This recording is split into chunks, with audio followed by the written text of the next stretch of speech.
Bonjour à tous, merci d'être avec nous. Les chrétiens catholiques célèbrent aujourd'hui, 15 août 2021, la fête de l'Assomption.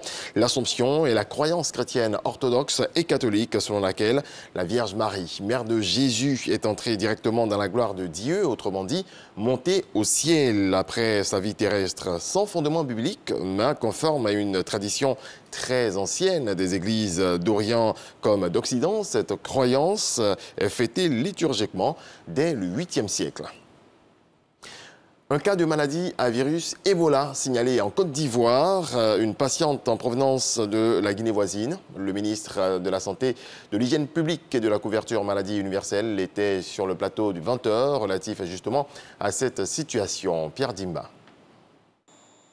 Les autorités sanitaires du ministère de la Santé, de l'Hygiène publique et de la couverture maladie universelle ont été informés ce jour, 14 août 2021, par l'Institut Pasteur de Côte d'Ivoire d'un cas positif de maladie à virus Ebola. Après l'examen d'un échantillon prélevé le 13 août dernier aux urgences médicales de CHU de Cocody sur une jeune fille âgée de 18 ans de nationalité guinéenne. Cette jeune fille qui a quitté l'Abbé en Guinée à destination d'Abidjan par une voie routière, elle est arrivée donc en Côte d'Ivoire le 11 août et a été diagnostiquée et prise en charge immédiatement par nos services le 12 août 2021 à 20h. Il s'agit d'un cas isolé et importé. La patiente est actuellement en isolement et prise en charge au centre de traitement des maladies hautement épidémiques du CHU de Treichville. La Côte d'Ivoire dispose de vaccins contre Ebola et il procédera donc à la vaccination des groupes cibles, à savoir le personnel soignant qui sont en première ligne, les cas contacts qui sont donc qui étaient immédiatement en contact avec la patiente, les forces de sécurité qui sont à nos frontières. À la réception donc des résultats des analyses ce jour, à 7h, une réunion d'urgence du comité de veille sanitaire s'est tenue ce jour à 10h sous la présidence de M. le ministre en charge de la Santé, de l'Hygiène publique et de la couverture maladie universelle. Ce même jour, à 18h, vient de se tenir, sous la présidence de M. le Premier ministre, une réunion interministérielle d'urgence à la primature. Au terme de cette séance de travail, les mesures suivantes ont été arrêtées. La réactivation de la surveillance communautaire de la riposte à Ebola. La sensibilisation, prévention, diagnostic et prise en charge des cas contaminés. L'organisation donc du suivi de tous les cas contacts identifiés, la vaccination immédiate des groupes cibles, le respect des directives pour le diagnostic et la prise en charge des fièvres hémorragiques, la poursuite du strict respect des mesures barrières édictées contre la Covid qui reste valable pour la maladie à Ebola et virus Ebola, la collaboration frontalière intense avec la Guinée et la mise en œuvre des procédures standards de règlement sanitaire international. Le gouvernement remercie les partenaires techniques et financiers qui se sont rapidement manifestés pour exprimer leur soutien dans la riposte sanitaire. Le gouvernement rassure les populations et les invite à la sérénité. Toutes les dispositions sont prises pour faire face à cette situation. Le dispositif sanitaire pour le contrôle de la maladie existe et a été éprouvé par le passé. Le gouvernement invite les populations au strict respect des mesures d'hygiène et de prévention. La Côte d'Ivoire vient d'enregistrer son premier cas avéré d'Ebola. Comment est-ce que ce cas avéré a pu se confirmer, surtout qu'au niveau des frontières, les frontières terrestres sont encore fermées? Oui. Alors, ce qu'il faut dire, c'est surtout la rapidité de détection. Ça montre que notre système sanitaire est assez robuste. Figurez-vous que cette jeune fille qui a traversé la frontière par des chemins détournés est arrivée en Côte d'Ivoire, je l'ai dit, hein, le 12 à 20h. Automatiquement, quand nos services de santé ont constaté une fièvre anormale, elle a été adressée donc, au CHU de Cocody, qui l'a prise en charge. Et un isolement a été fait et l'Institut Pasteur a été invité à faire donc, les tests nécessaires, qui prennent un peu de temps. Et ce matin, à 7h, lorsque nous avons eu les résultats, nous avons pris les dispositions nécessaires pour identifier tous les cas contacts. C'est-à-dire, toutes les personnes qui ont voyagé avec cette dame ont été traquées. Et aujourd'hui, nous disposons donc des vaccins pour que ces personnes soient protégées. Fort heureusement que cette maladie dispose aujourd'hui des vaccins. D'accord. Dites-nous comment on contraste cette maladie et quels sont les symptômes concernant Ebola. Oui, mais les symptômes d'Ebola, c'est la fièvre, c'est les vomissements, c'est les hémorragies, mais on l'a rappelé maintes fois, il faut arrêter donc de manipuler les animaux vivants ou sauvages, mais surtout, c'est le contact avec les personnes malades qui peuvent donc vous donner cette maladie, par la sueur, par le sang, en touchant. Donc, voilà pourquoi il faut, donc, comme on l'a dit, observer les mesures d'hygiène. Donc, se laver les mains régulièrement et puis éviter d'être en contact lorsque vous savez que quelqu'un est malade et que vous n'avez pas le diagnostic réel à partir des symptômes que vous observez. Autre volet de l'actualité, les véhicules verbalisés seront bientôt conduits à la fourrière administrative. Le site est en construction. La pose de la première pierre a eu lieu ce vendredi.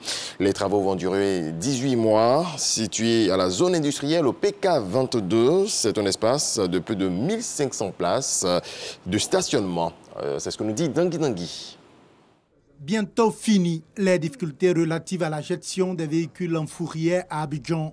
La Côte d'Ivoire va s'offrir dans 18 mois une fourrière administrative d'une superficie de 5 hectares avec des aires de parking et une zone administrative sur l'autoroute du Nord à la zone industrielle de PK22. La pose de la première pierre de cette infrastructure a eu lieu ce vendredi. Le maître d'ouvrage délégué promet des services de qualité aux usagers.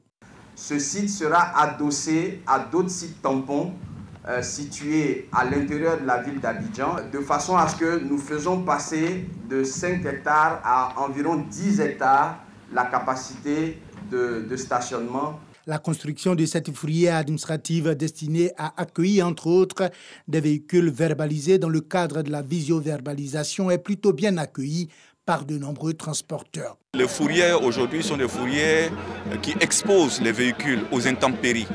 La construction de cette nouvelle infrastructure va, à notre sens, permettre de sécuriser tous les véhicules qui sont tombés sous le cas de fourrières.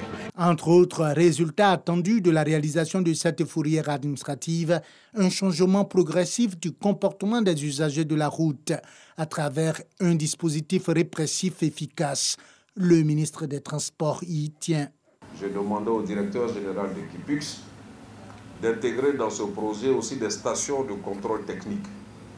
Parce que tous ceux qu'on prendra qui n'ont pas le contrôle technique et qui seront amenés ici devront avoir leur contrôle technique sur le site avant de sortir. La construction de cette fourrière administrative de plus de 1500 places de stationnement va coûter environ 4 milliards de francs CFA et s'inscrit dans la stratégie nationale 2021-2025 de la sécurité routière, dont la phase de répression commence le 7 septembre prochain. De faux médicaments découverts dans la ville de Mans, plus de 6 tonnes saisies lors d'une opération de ratissage. FBOI. Plus de 6 tonnes de médicaments de qualité inférieure et falsifiés saisis par l'antenne régionale de la direction de la police des stupéfiants et des drogues DPSD de Mans. Une saisie qui s'est opérée à Mans grâce à une information anonyme. Dans la nuit du 7 au 8, on a lancé une opération de ratissage dans toute la ville de Mans, que ce soit tout ce qui est médicaments contrefaits et également dans la répression des différents types de drogues. Au cours de nos patrouilles de nuit, nos éléments ont intercepté un camion en provenance de Touba et précisément au carrefour Zélé.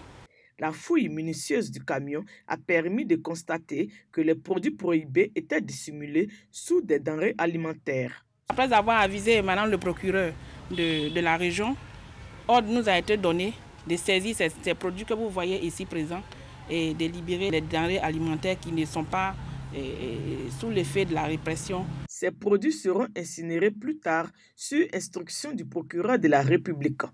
Il faut dire que depuis sa prise de fonction à la tête de l'antenne régionale de la DPSD de Mans, le 29 décembre 2020, le commissaire de police de 2e classe, Béoufance Irima, et ses éléments ont saisi ultérieurement plus de 22 tonnes de produits prohibés, dont des médicaments et de la drogue. Ces produits ont été incinérés récemment. Un autre coup de filet de la DPSD de Mans. Un individu qui cultivait le cannabis vient d'être interpellé à Guné, dans le département de Biancouma. 600 plants de 60 cm à 2 mètres de hauteur dissimulés dans son champ de cacao situé sur les flancs des montagnes ont été déterrés. L'antenne régionale de la DPSD de Mans couvre les régions du Tonkui, du Kémon et du Bafing. Cette antenne a grand besoin de personnel et de matériel roulant pour être encore plus efficace. Des ordinateurs portables remis au groupe des experts en pédagogie mis en place par la Haute Autorité pour la bonne gouvernance. Les membres de ce groupe d'experts sont chargés, il faut le rappeler, d'élaborer des curricula et modules de formation sur la lutte contre la corruption. Jean-Louis Gbangbo. Ils ont pour mission d'élaborer des modules de formation sur la lutte contre la corruption adaptés à chaque niveau d'études scolaires, avec comme objectif inculquer aux apprenants les comportements d'intégrité et de transparence dès la petite enfance.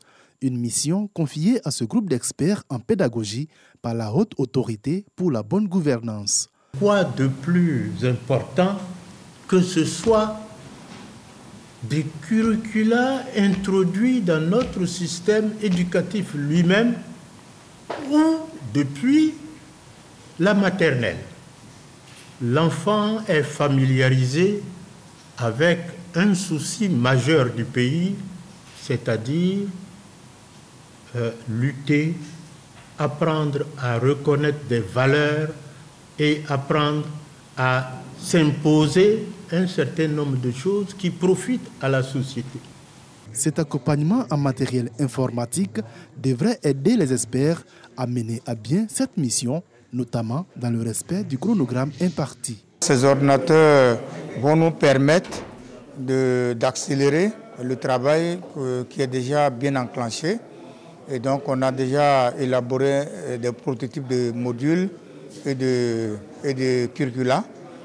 Et en ayant ces ordinateurs, chacun peut travailler chez lui et faciliter le travail maintenant en atelier. À ce jour, le contenu des cours, les exercices et les guides pédagogiques sont achevés pour la maternelle, le primaire et le secondaire. Le chronogramme de mise en œuvre de ce projet prévoit une phase expérimentale sur la période 2021-2022. L'extension et la généralisation de l'enseignement sur la lutte contre la corruption sont prévues pour septembre 2023.